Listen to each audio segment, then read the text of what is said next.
Governor Fubara's return after 6 months of emergency rule is a test of political survival, reconciliation and relevance, with Vice Admiral Ibok-Ete Ibas preparing handover notes and the House of Assembly set to resume. The state's governance structure is poised for a dramatic shift, with questions over governance, shifting alliances and the balance of power. What lies ahead for the state's politics and stability? Well, joining me to discuss this is Chetam Thierry Nwala, is a lawyer, activist and Pan-Africanist. Thank you for your time. I also have a Dr. Alaye Theophilus, is the president of the Ijaw Youth Council Worldwide. Gentlemen, thank you for your time. Let me start with you, Barrister Nwala. I'm going to ask you a very direct question. So, I mean, all is, well, I call it a gog in Rivers State ahead of September 18th, with the hope that Governor Fubara's suspension will be lifted and he will return. But do you really see that happening in terms of his return? Do you see him returning? Well, thank you. Good evening, and thank you for having me on your show this evening. Of course, from the body language of Mr. President and from the news we have also heard, I think this time around they'll lift the state of emergency.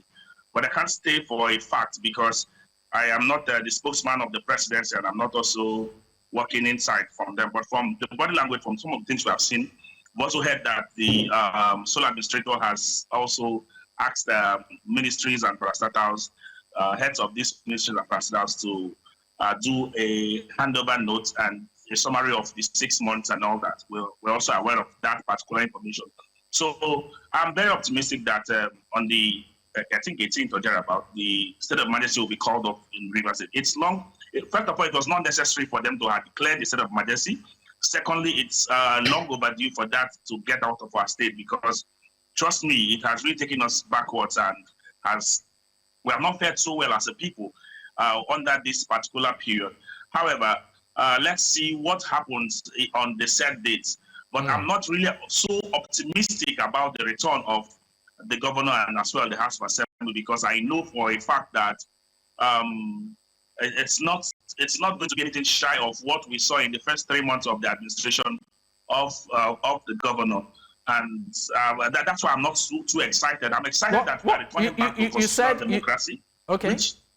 Okay, you said that you're excited but not optimistic about the return of the governor, and then you made reference to the first 3 months. Why is that? What did you see? I am optimistic about his return, but not excited.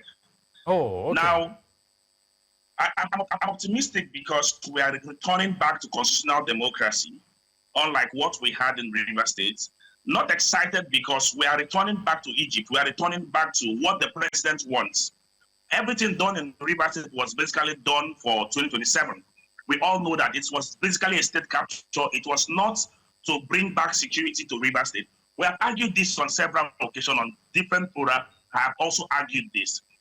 Now, that's why I am not excited, because we are returning back. The president has successfully hoodwinked the governor, and the governor is coming back to do his bidding and not the bidding of the people of Rivers State. So I'm not excited about that, because I believe that the governor should be independent and should be able to lead Rivers people based on the best interest of Rivers, but not based on the best interest of anybody.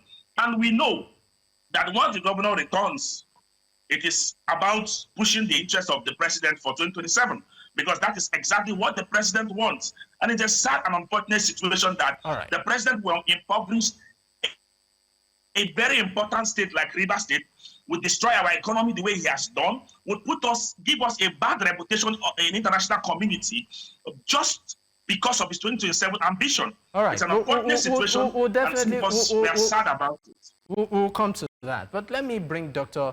Alaye Theophilus into the conversation. He's the president of the Ijaw Youth Council Worldwide. I'm also going to ask you the same question. Do you see September 18th, where, of course, the state of emergency being lifted and Governor Sim is returned to office? Do you see that happening? Thank you very much for having me. One thing that I have to say, frankly, is that the supposed state of emergency basically was uncalled for. But be that as it may, Nigerian democracy is now about interests of the political class and not about the interests of the people. But being on the 18th of September, I believe, and I'm optimistic that the governor is going to be returned, because they have also, those that perpetrated this undemocratic move against Rivers people have also seen the backlash, the rejection they had from people of Rivers State and the entire country and lovers of democracy. So I believe Mr. President and the National Assembly will have no other option than to return the people governor, the people elected governor, the democratically elected governor, back to his seat. As my colleague have just said, that what happened in Rivers State was a state capture. Because in a scenario where state of emergency is to be declared, that means that state, as we speak at that particular time, is at a point of war. But when Rivers State was declared state of emergency, we are all aware the security situation, a state that was very calm, business are going on. And in fact, it was even the state of emergency that was declared that almost put Rivers State into chaos. That they understand the antics of those that have declared the state of emergency, that their target is to see how they can push Rivers people into chaos so that they will justify their action. But Rivers people acted in a very mature way by avoiding the temptation that the people set for them. So basically, we are expecting the governor to return, because the National Assembly, the presidency does not have any reason to extend or not to let the governor return, unless the governor is saying that if he returns, the system will not allow him to give the people of Rivers State the dividends of democracy. So for that singular reason, he is not coming. That we can't say. But for Mr. President to extend the state of emergency for a single further day outside the 18th of, I don't think Rivers people are going to accept it, or any other part of Nigeria is going to accept that. Because this precedent that is already challenged at the Supreme Court, that the Supreme Court judges refuse to sit to watch, is going to be used as a precedent. What they have done in Rivers State is not going to happen in Rivers State alone. A time is going to come, I will keep on saying, that a serving president is going to succeed in suspending like 5 to 10 governors that is not doing his bid. So what you are saying, sorry, Dr. Theophilus, so what you are saying is that from what we have seen in Rivers State right now, for you feel that a precedent is being set where maybe sometime in the future, some president might just, decide to suspend 5 governors at a time for whatever reason. Is that what you are saying, that this is a dangerous precedent?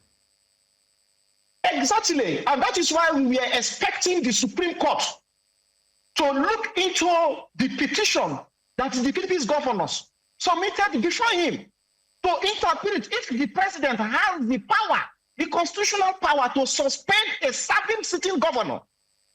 Because today it's Rivers State. Tomorrow it might be Lagos State. Next tomorrow it might be Kano State. But believe you me, if this thing is not challenged and the Supreme Court does not make a clear interpretation of the situation and the constitutional boundaries that the Mr. President has as a nation, believe you me, a time is going to come when Mr. President that is serving will feel that state A, B, C, the governors are not going to support my second term bid, and for that singular reason, let me suspend them. It will take it to the National Assembly, and that will be done. All right. It is a very bad precedent that will pull Nigerian democracy into chaos and crisis. I mean, you have raised a strong point, and I think I'd like to bring in Barrister Nwala, to also speak on this. The legitimacy of this, and the constitutional, if at all, the precedent, the political precedents this has set.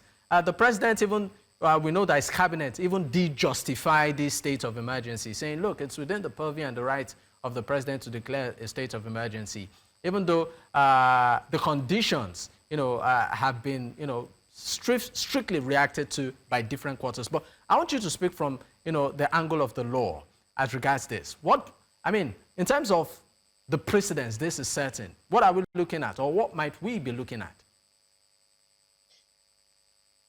I must tell you for a fact that it's unfortunate and it's really sad.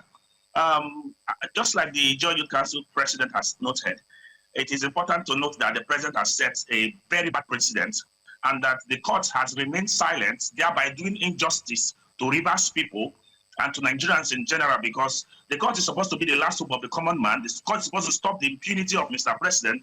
But this present court, the Supreme Court as it were, seem not to be interested in resolving issues of national importance that goes against what the president has done. They decided to be quiet about it. We have shouted, we have said all sorts of things, and they have remained quiet because I don't see any reason that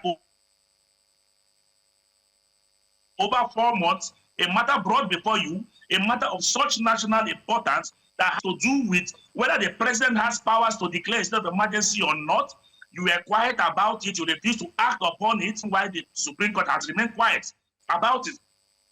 And I must tell you the politics people have played.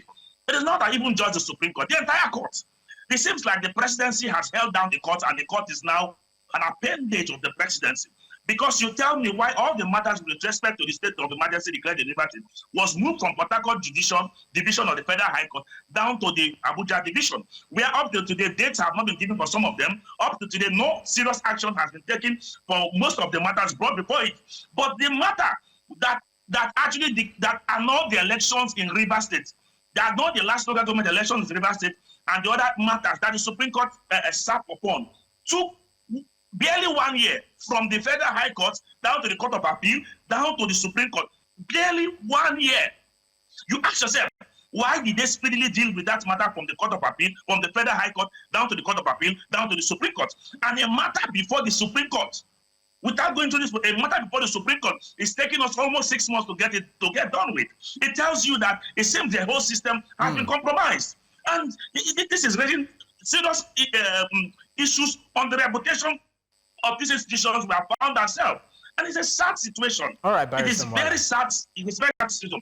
I must say this. You would also recall that recently we saw lots of PDP governors rushing to the APC to join Mr. President. It is as a result of this evil precedent this president has set for us that is making them, for the fear of probably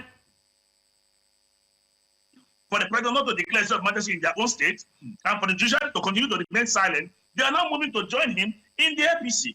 A precedent that I can tell you in the future, somebody will rely on it to decide to do things that would hurt this particular country. Sometimes when we argue and when we make some of these statements we make here, it is not about today. We are looking at the future. We are looking at the future of this particular nation.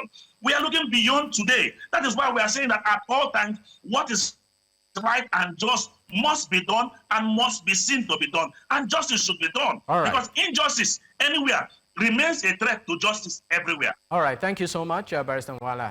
We'll go on a quick break. When we return, I'll be taking your final thoughts. But this time around, we'll be looking at governance, post, hopefully, the return of Governor Siminalayi Fubara. Stay with us. We'll be right back. Many thanks for staying with us. I still have Chetam Thierry Nwala. He's a lawyer and also an activist. He joins me on the program this evening. Dr. Alaye Theophilus is the president of Ijaw Youth Council Worldwide. Gentlemen, thank you for staying with me. Now, just quickly, before I allow you go, let me start with you, Dr. Theophilus. Post the state of emergency, should Governor Siminalayi Fubara, of course, be returned to office, let's look at governance in the state, particularly with some issues around the, I call it tenure of the sole administrator. There were appointments, a local government election happened, which of course, has received a lot of reaction and is even been, contested by some as regards the legality and all of that. So in terms of governance, should the return of Governor Siminalayi Fubara happen, are there concerns?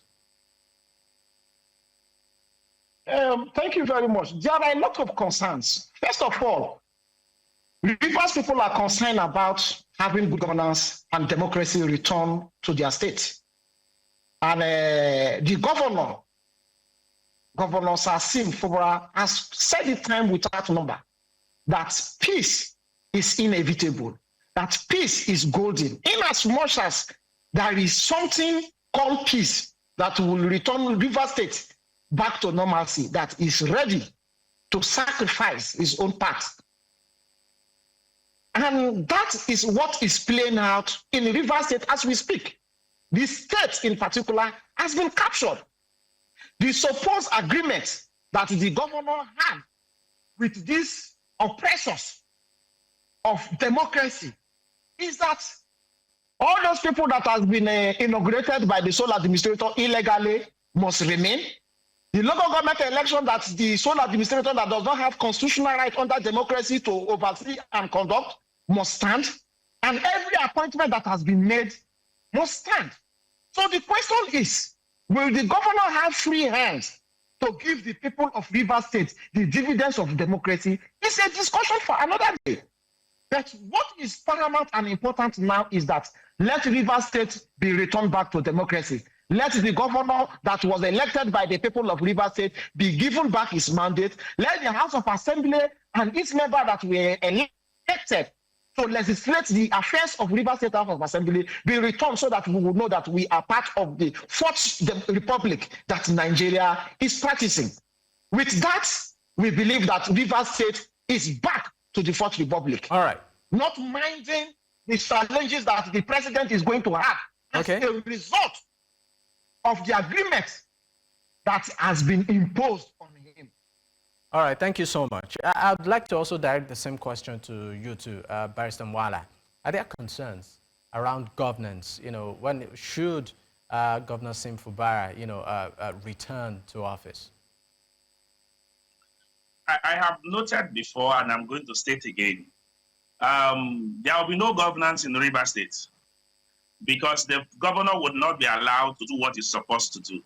Recall that the challenge, the FCT minister has always noted that the problem that has led to the crisis in Rivers State was as a result of his structure. He needed his structure back, and today he has gotten back his structure.